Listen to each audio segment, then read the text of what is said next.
তুই করে চিনস? তুই কি আমার বন্ধু নেহাল? এ সাম্বা। তো বন্ধুরা 34 নাম্বার এপিসোডের শুরুতেই আমরা দেখতে পাই কাবিলা ও নেহালের মাঝে কিছু কথা হচ্ছে।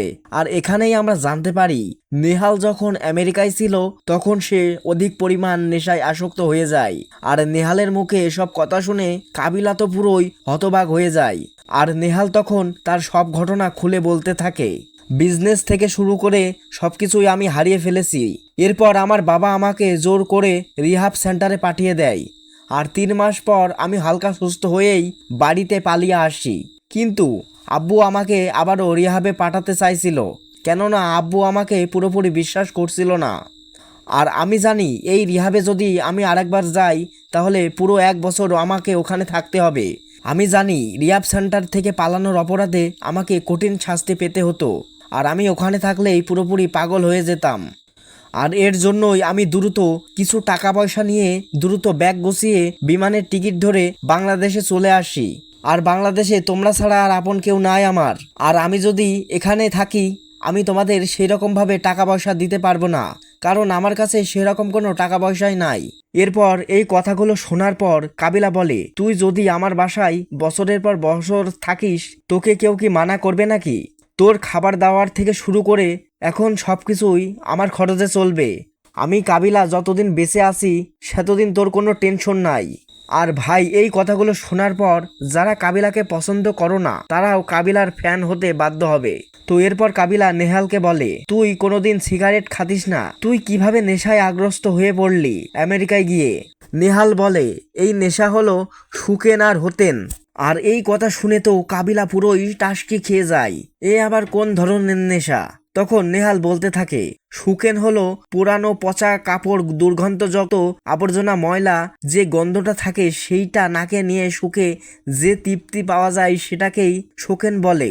আর হতেন হলো জামা কাপড় খুলে রোদে শুয়ে থাকা, পেটে ক্ষুধা লাগলেও কোনো মতে না খেয়ে থাকা। আর যখন অতিরিক্ত ক্ষুধায় ডিহাইড্রেশনে মাথা ব্যথা করবে তখন ওইটাই নেশা হিসেবে কাজ করে।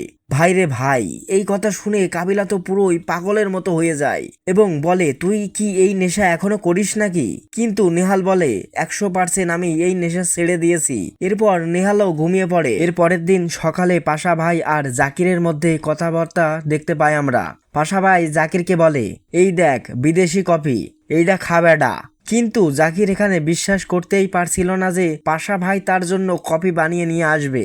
এর জন্য উল্টে পাশা ভাইকে বলতে থাকে, সত্যি করে বলেন তো এই কফিতে আপনি কি মিশিয়েছেন? কিন্তু তখনই আমরা জানতে পারি এটার আসল উদ্দেশ্য। আসলে শিমুল না থাকার কারণে পাশা ভাইয়ের জাঙ্গিয়া ব্যবসার ডেলিভারি দেওয়ার জন্যই জাকিরকে কফি খাওয়াতে চাইছিল পাশা ভাই। পাশা ভাই বলে, শিমুল তো নাই, শিমুলের জায়গায় একটু ডেলিভারি দিয়ে আয়। জাকির বলে, ভাইয়া এর জন্য কত টাকা দিবেন আমাকে? পাশা ভাই বলে, নর্মালি তো 150 করে দিই, তোকে 200 দিবানে। কিন্তু জাকির এখানে বলে, একটা ডেলিভারিতে 1000 টাকা দেওয়া লাগবে আমাকে। আর এই কথা শুনে পাশা ভাই তো রেগে মেগে বাঘ হয়ে যায়। এরপর জাকির বলে, ভাই আমি জানি আপনি দেবেন না, কিন্তু আমার স্ট্যাটাস সম্পর্কে আপনাকে বললাম, আমি তো ব্যবসায়ী মানুষ, আমার নোয়াখালীতে 2টা দোকান আছে, এইসব কাজ করব নাকি আমি? এইসব কাজ তো শিমুলরে দিয়ে করাবেন। এরপর পাশা ভাই জাকিরের জন্য আনা কফিটা নিজেই খেতে শুরু করে। এরপর জাকির কফি খেতে চাইলে পাশা ভাই বলে, এটা বিদেশি কফি, তুই খেতে পারবি না। কিন্তু জাকির মন খারাপ করাতে শেষমেশ তার কফিটা জাকিরকে দিয়ে দেয় আর বলে, খাওয়া শেষে গরম পানি দিয়ে ধুয়ে আমার রুমে নিয়ে আসবি। এর কিছুক্ষণ পরে আমরা পাশা, কাবিলা আর হাবু ভাইকে দেখি একসাথে বসে কিছু একটা বলছিল। আসলে এখানে নেহালের কথাই তারা 3 জন বলছিল। এরপর পাশা ভাই বলে, ওকে দেখেই আমার মনে হচ্ছিল ও জেল থেকে বের হয়েছে, নাই রিহাব থেকে পালিয়েছে। কিন্তু কাবিলা পাশা ভাইকে বলে, নেহাল তো আমাদের মাঝে আগে সবচেয়ে ভদ্র ছেলে ছিল, সে ঘটনাক্রমে এই নেশার মধ্যে পড়ে গেছে। হাবু ভাই বলে, আমার খুব কষ্ট হচ্ছে, নেহালের মতো একটা ছেলে এসব নেশার মধ্যে জড়িয়ে গিয়েছে, যে ছেলে কিনা সিগারেটও খেত না। কাবিলা বলে, সে নাকি সুকেন খেত। পাশা ভাই তখন বলে, আরে বেটা সুকেন না, ওটা কোকেন হবে। এরপর কাবিলা এই দুজনকে ভালোভাবে বুঝিয়ে দেয় সুকেন আর হতেন সম্পর্কে।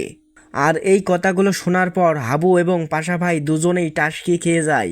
আর হাবু ভাই বলতে থাকে, সে কি এখনো নেশা ছেড়েছে নাকি এখনো এই নেশায় আসক্ত?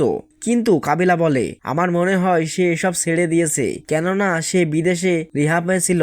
কিন্তু পাশা ভাই বলে ওঠে বেটা ছাড়ে নাই, সে রিহাব থেকে পালাইছে, আমার মনে হয় সে এখনো নেশা করে। কিন্তু কাবিলা বলে আচ্ছা ঠিক আছে, সে যদি এখনো নেশা না ছাড়তে পারে তাহলে আমরা সবাই মিলে তার নেশা ছাড়ানোর জন্য সাহায্য করব। এরপর কাবিলা পাশা ভাইকে বলে আপনার না একটা রিহাব সেন্টারের বই আছে, ওইটা নেহালকে দিয়েন। কিন্তু পাশা ভাই কাবিলাকে বলে আরে বেটা ওইটা তুই গিয়া দিস। কাবিলা পাশা ভাইকে বলে নেহাল তো আমার বন্ধু হয়, আমি কেমনে করে দিব, আপনি না তার বড় ভাই, আপনি দিলেই সবচেয়ে ভালো হয়। এরপর হাবু ভাইও বলে আমি নেহালের জন্য নামাজ পড়ে দোয়া করব এবং তাকে বলবো 5 ওয়াক্ত নামাজ পড়তে। এরপর কাবিলা বলে পাশা ভাই আপনি বই দিয়েন আর হাবু ভাই নামাজ পড়ে দোয়া করেন, আর আমি নেহালকে সারাক্ষণ চোখে চোখে রাখবো যাতে ও কোনো কিছু খারাপ কাজ না করতে পারে। এরপর কাবিলা আরো বলে নেহালের কাছে একটা টাকাও নেই, তাই আমি ঠিক করেছি এখন থেকে আমরা সবাই মিলে নেহালের খরচ চালিয়ে দেব। কিন্তু পাশা ভাই সবার সামনেই বলে আমি এটা কখনোই করতে পারবো না, তোরা খরচ করে চালা। আর এই কথা শুনে কাবিলা তখন পাশা ভাইয়ের মুখের উপরেই বলে দেয় আপনি একটা ছেঁচড়া মানুষ, ছোট লোক মানুষ, এর আগে নেহালের টাকা আপনি কম খাইয়েছেন নাকি, এখন না করবেন। এরপর পাশা ভাইকে হাবু আর কাবিলা মিলে অনেক অপমান করার পর পাশা ভাই নেহালের খরচ চালানোর জন্য টাকা দিতে রাজি হয়। এরপর আমরা দেখি বাড়ির সিকিউরিটি গার্ড মতলেব এবং এই চাচার সঙ্গে কথাবার্তা চলছে।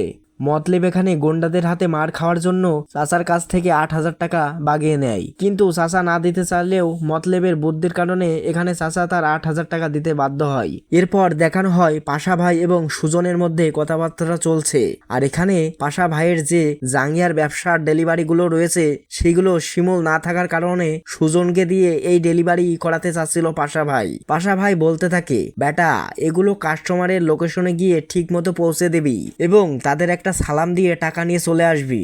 আর এই কথাগুলো শুনে সুজন বলে ভাই এটা তো কোনো কাজ নাকি, এতে আমি খুবই সহজেই করতে পারবো। আসলে সুজন সবেমাত্র জেল থেকে বেরিয়ে আসার কারণে একমাত্র আশ্রয় এই পাশা ভাইয়ের কাছে নিয়েছিল এবং পাশা ভাইকে একটা আবদার করেছিল তার কোনো কাজের ব্যবস্থা করে দিতে, তাই পাশা ভাই তার জাঙ্গিয়ার ব্যবসার ডেলিভারি ম্যান হিসেবে তাকে নিয়োগ দিতে চাইছিল। তো এরপর সুজন পাশা ভাইয়ের জামা কাপড় পরে ডেলিভারি করার জন্য বেরিয়ে যেতে চায়, কিন্তু পাশা ভাই তাকে ধমক দিয়ে বলে বেটা নিজের জামা কাপড় পরে ডেলিভারি দিতে যা। তো এরপর আমরা দেখতে পাই বাড়ির কাজের বুয়া হঠাৎ কাজ করতে গিয়ে তার হাত থেকে একটি কাচের গ্লাস নিচে পড়ে যায়। কিন্তু ভাই রে ভাই এই কাজের বুয়া কি লেভেলের যে দড়িবাজ, মুহূর্তে সে রান্নাঘরে ঢুকে পড়ে এবং হাবু ভাই যখন তাকে জিজ্ঞেস করতে আসে এই কাচের গ্লাস কে ভাঙলো, তখন এই কাজের বুয়াই রান্নাঘর থেকে বেরিয়ে এসে হাবু ভাইকে উল্টো জিজ্ঞেস করে আপনি ভেঙেছেন নাকি। হাবু ভাই তখন এটা কিছুই বুঝতে পারছিল না, এই কাচের গ্লাসটা দ্রুত তাকে পরিষ্কার করে দিতে বলে। আর এখানে কিছু ফানি সিন হয় যেটাকে এক্সপ্লেন করে বলা সম্ভব না। এরপর আমরা দেখতে পাই হাবু ভাই, পাশা ভাই, নেহাল এবং কাবিলা সবাই একসাথে টেবিলে বসে কথা বলছিল। কিন্তু এরপর কি ঘটবে, কি ঘটতে চলেছে, তো সামনে কি আছে সেটা দেখার জন্য অবশ্যই সাবস্ক্রাইব করে দাও এবং একটি লাইক করে দাও, কেননা নেক্সট পর্বে আমি এক্সপ্লেন করতে চলেছি এই সিরিজের দ্বিতীয় পার্ট। তো এইভাবেই মূলত সম্পূর্ণ পার্ট আমি এক্সপ্লেন করতে চলেছি, তো তার জন্য অবশ্যই সাবস্ক্রাইব এবং লাইক করে দাও, কেননা নতুন হয়ে থাকলে সাবস্ক্রাইব করলে আমি মোটিভেশন পাবো। তো ধন্যবাদ।